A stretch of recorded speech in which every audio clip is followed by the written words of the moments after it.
pakinggan natin ha. Ito na yung sinabi ni Master na propita ba si Elias, no? Ito yung tinanong ko sa kanya, no?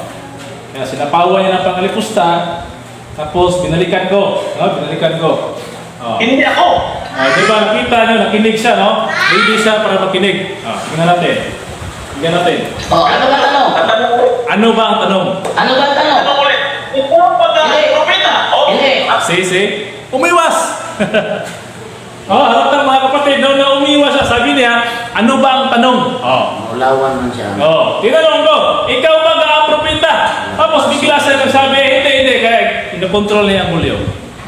Kita niyo mga kapatid ang kasunlingan ng tao ito, ayaw niyang maipit eh.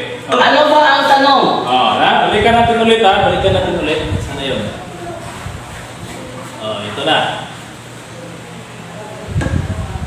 Ang daming nakakapanood ng tanong. Tapos siya. Ikaw ba na propeta? Hindi. Ano ba ang... Umiwas siya mga kapatid ng tanungin ko. No? Sabi ng master namin na tanong mo kung hindi inamin ni John the Baptist na siya si Elias. Tanungin mo kung siya ba ang propeta. Kasi malinaw sa binasa dito na hindi rin inamin ni John the Baptist na siya ay propeta. Pagpatuloy natin. Ano ba ang unang tanong na sinabi? Sabi niya kanina diyan na ano bang tanong mo? Makinig daw siya. Manda siya. Tapos ang tanongin ko, ang kasulat dito, tinanong sa ikaw bang propeta? Sabi niya, hindi. Yung unang katanungan ko, umiwas. Bakit ba umiwas sa kapatid? No? Dahil kung balikan natin, ang nakasulat doon, sana yun, ito. Ito na, basahin natin sa kanilang Biblia. Sino ka kung ngayon? Tanong nila, ikaw ba si Elias? Sagot ni Juan Bautista, hindi ako si Elias. Tugon niya, ikaw ba ang propeta? Sagot naman ni Juan, sumagot siya, hindi rin. Yan ang tanong ko na pilit niyang iniwasan at minunod na ako. Samantalang, sabi pa niya, ano bang tanong mo? At nakatagilid siya, handa niya pakinggan kaya gusto niya sagutin ang tanong ko Pag sabi ko nga, sinabi niya na hindi ako ang propeta, alam na niya na itanong ko sa kanya na nung sinabi ni John the Baptist na hindi siya propeta, ibig sabihin ba yun, hindi siya propeta? Doon siya may ipit mga kapatid. Tanggap ba niya na hindi propeta? Tanggap ba niya na hindi propeta si Juan? Kasi, sabi niya sumagot si Elias, kaya nga hindi siya naniwala ng reincarnation kasi hindi daw inamin ni John the Baptist na hindi siya si Elias. Kasi nabala sa 1:21. At ngayon, nang handa siya makinig sa aking tanong at nang itinanong ko sa kanya na ikaw ba ang propeta, sumagot siya hindi. Ang nangyari, umiwas siya. Nimute niya ako. Kasi takot siya sa sunod kong katanungan. Kasi ang katanungan ito. Nang sa ganon, nang inamin o sinagot ni John the Baptist na hindi siya propeta. Ang tanong, naniniwala ka ba na propeta si John the Baptist? Maniniwala ba ang Katoliko o naniniwala pa silang lahat na si John the Baptist ay isang propeta? Ngayon, tingnan natin sa kanilang doktrina. Kaya sabi kasi niya, hindi siya niwala sa reincarnation kasi hindi inamin ni John the Baptist na siya si Elias. Ngayon, hindi rin inamin ni John the Baptist na siya ay propeta. Nang tanungin sa mga saserdote at ng Levita, ikaw ba ang propeta? Ikaw ba ang propeta? Ang sagot ni John the Baptist, hindi. Ibig sabihin, mula sa bibig ni John the Baptist, hindi siya propeta. Yan ang malinaw mga kapatid. Yan kasi ang gusto niyang sagot Kung ano ang sagot ni John the Baptist, yun ang ating tatanggapin. So tanggapin natin, hindi inamin ni John the Baptist na siya si Elias. Ngayon, hindi rin inamin ni John the Baptist na siya ay propeta.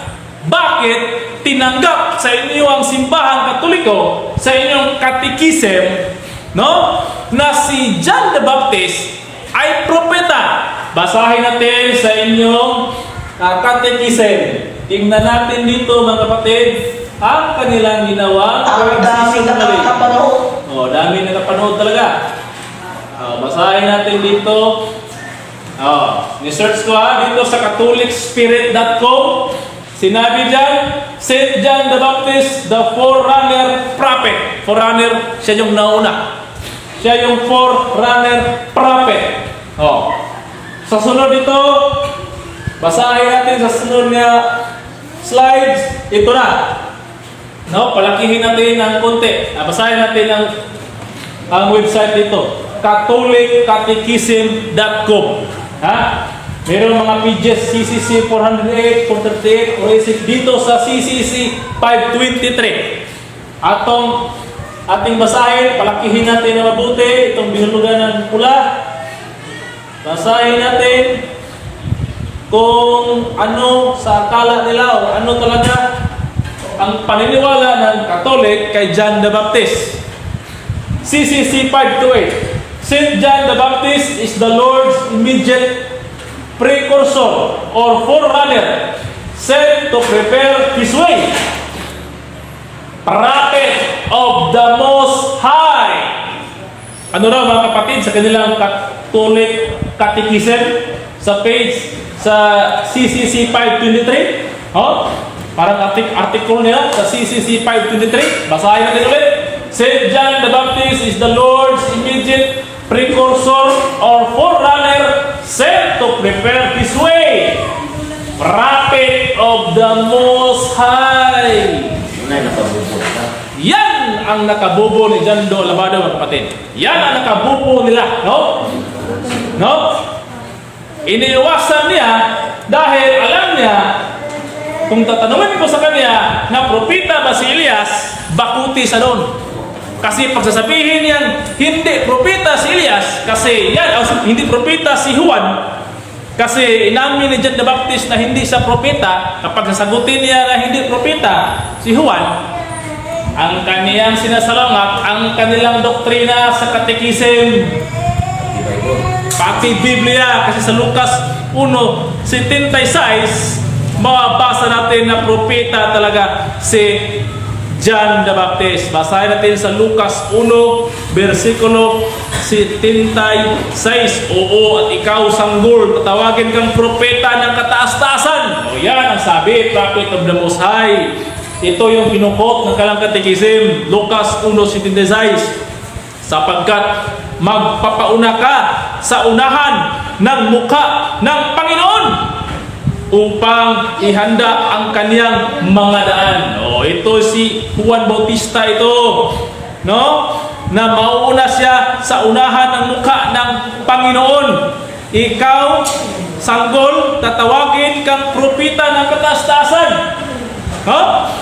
Saan mabasa natin na mauuna sa mukha ng Panginoon? Basahin natin doon sa Lucas 1:17. Dito, at siya ay lalakad sa unahan ng kanyang mukha na may espiritu at kapangyarihan ni Elias. Ito yun, mga kapatid. Ito yung iniawasan niya na sagutin ang tanong ko. Sapagkat sabi pa niya, sige, magtanong ka. Handa na siya makinig sa aking tanong. Tapos nung sinabi ko na, tinanong siya kung propeta at sumagot naman si Juan Bautista na hindi siya ang propeta. Wala na. Ino-off na niya ang mute, ang bulyong. Ino-mute ang bulyong. Tapos, nagsabi pa siya, sabi niya, hindi yan ang unang tanong ko. Diba, sabi niya, handa siya makinig sa tanong. Tapos ngayon, pag tanungin ko, sabihin niya, hindi niya ang tanong. Binigyan niya ako ng time na magtanong. Kasi yung unang tanong niya, siya na mismo ang sumagot. Sabi niya, magkasalungat ba si John the Baptist at si Kristo? Siya mismo ang sumagot. Kasi nang sumagot ako ng una, hindi niya tatanggapin. Kaya siya ang pinasagot ko. Sa pabalik-balik yung tanong na magkasalungat ba si John the Baptist si Kristo, siya na mismo ang sumagot. Hindi daw magkasalungat. Kasunod na tanong niya, si John the Baptist ay inamin ba niya na siya si Elias? Sinagot din niya na mabasa niya na hindi inamin. Kasi hindi naman inamin dyan sa Juan 1:21. At sabi niya, sabi ko magtanong ako. Sabi niya, sige magtanong ka. Tumagilid siya hanggang sa makinig sa tanong ko. Nang sinabi ko na nang tanungin si John the Baptist na ikaw ba ay propeta, ang sagot ni John the Baptist, hindi ako. Tapos noon, sinabi niya ni John Do Alabado na hindi niya natanong mo. Bakit siya magsabi na hindi niya tanong binigyan niya ako ng time na magtanong. Tapos, iiwas siya. Kasi hindi na yung unang tanong niya. Tapos na sinagot ng tanong niya. Siya lang mismo ang nasagot. Napaka Toronto ang taong ito, no? Parang galing sa Toronto, no? Hindi talaga niya tatanggapin, hindi niya pakikinggan. Kaya doon, niliis niya, hindi ba niya topic, hindi na ko pinasalita. Kasi alam niya, maiipit siya. Bakit siya maiipit, mga kapatid? Kasi, tatanungin ko siya, naniwala ka ba na propeta si Elias? Sapagkat inamin ni Juan Bautista na hindi siya propeta. Naniniwala ka ba na propeta si Elias? Ano kaya ang sagot niya, kapatid? Pagsasabihin niyang hindi siya naniniwala na propeta si Elias sapagkat sinabi o inamin ni John the Baptist na hindi siya propeta. O, sa Biblia. Pero, ang kanilang doktrina nagsasabi, no? Pag aminin niya na hindi propeta si Elias, ang kanilang doktrina nag-quote sa Lucas 1:76 o Lucas 1:76. Nag-quote na si John the Baptist, prophet of the Most High. So dyan pa lang, kapag sasabihin niya, sasagutin niya ang tanong ko na hindi propeta si Elias, sumasalungat siya sa Biblia at sa kanilang turo sa katikisim. Kaya, umiwas siya at hindi na siya nakinig sa akin. So yan ang nangyari, mga kapatid, sa aming diskusyon. So malaman natin dito na kahit inamin ni John the Baptist na hindi siya si Elias, ang katotohanan niyan, siya pa rin ay si Elias. Doon sa bibig mismo ni Panginoon Jesucristo. Nang inamin ni John the Baptist na hindi siya propeta, na mismo ang Diyos mismo ang nagpatotoo, no? Ang Diyos mismo ang nagsabi na siya ang propeta. O ikaw sanggol, Lucas 1:76, o ikaw sanggol, tatawagin kang propeta ng kataas-taasan. So talagang ang maging kalaban niya, ang Biblia niya. Pag sasabihin niya hindi propeta si Elias, ang kalaban niya, ang Biblia niya. No? Kaya mayroon mga pag-amin dyan sa Biblia sama sa ginawa ni John the Baptist. Inamin niya hindi siya si Elias, hindi siya propeta. Hindi ibig sabihin na hindi na siya yun. Kundi yan ay sagot lamang niya sa mga saserdote na nagtanong sa kanya. No? Yan lamang ang kaniyang pagsagot kasi meron siyang inaantay ng proper time na si Panginoong Jesucristo mismo ang magpatutuo sa kanya. Gaya na sinabi sa Juan 5, versículo 31 hanggang 32, na kung ikaw ay magpapatutuo sa iyong sarili, ang iyong pagpatutuo, ang iyong patutuo ay hindi katotohanan. No? Sapagkat ang magpatutuo ay iba ang gagawa. So yan, mga kapatid, ang intindihin natin. No? Walang violation si John the Baptist sa hindi niya pag-amin na hindi siya propeta o hindi si Elias. Sapagkat nasusulat yan, no? Na hindi siya magpatutuo sa kaniyang sarili. So wala siyang violation. Kasi kanya lang tinupad ang script sa banal na aklat, mga kapatid. Yan ang katotohanan. Katulad ni Panginoon Jesucristo sa nakasulat sa Mateo 16:20. Sinabi niya, huwag niyong ipagsabi na ako nga ang Kristo. Oh. So, ibig sabihin, hindi ipagsabi, hindi niya ipaamin, no? Ibig sabihin, hindi niya aminin sa mga tao na siya yung Kristo kasi hindi niya pagsabi. So, ganun lang mangyari. Nagtatago, nagpupubli sa kanilang sarili, no? Kasi may right time, may proper time. Yan ang sinabi ng Diyos, no? Saan ba natin nabasa ang right time? Proper time? Lucas 4. Basahin natin sa 18 hanggang 19. Nagsabi ang Panginoon dito ng right time. Lucas 4:18-19, "Suma sa akin ang Espiritu ng Panginoon, sapagkat ako'y pinahiran niya upang ipangaral ang mabuting balita sa mga dukha. Ako'y sinugo niya upang itanyag sa mga bihag ang pagkaligtas at sa mga bulag ang pagkakita, upang bigyan ng kalayaan ang nangaapi, upang itanyag ang kaaya-ayang taon ng Panginoon." O, di ba? Merong right time, merong proper time. Sabi dito sa Lucas 4:19, upang itanyag ang kaaya-ayang taon ng Panginoon. So, merong right time. Kaya, hindi umamin ng Panginoong Jesucristo, hindi pagsabi na siya Kristo. Ganun ang ginawa ni John the Baptist. No, hindi niya inamin na siya si Elias, at hindi din niya inamin na siya yung propeta. Pero sa totoo, sabi ng Panginoon, siya si propeta Elias, siya din ang propeta ng kataas-taasan. Kaya malinaw mga kapatid, sa argumento namin, nalalaman natin na pawang kasinungalingan ang ginawa ni John Doe Labado. Bakit kasinungalingan? Dahil gumamit siya ng ibang bersikulo na nagsabi doon na si John the Baptist ay katulad lang ni Elias, gaya ng kasulat sa Deuteronomy 18:18 na pipili ang Diyos ng propeta na kagaya mo, kagaya kang Moises, katulad mo, katulad kang Moises. So yan ay malaking pagkakamali dahil ang propesya kay Elias, John the Baptist sa Malakias 4:5-6, walang nakasulat na katulad ni Elias. Ang nakasulat doon, susuguin si Elias na propeta.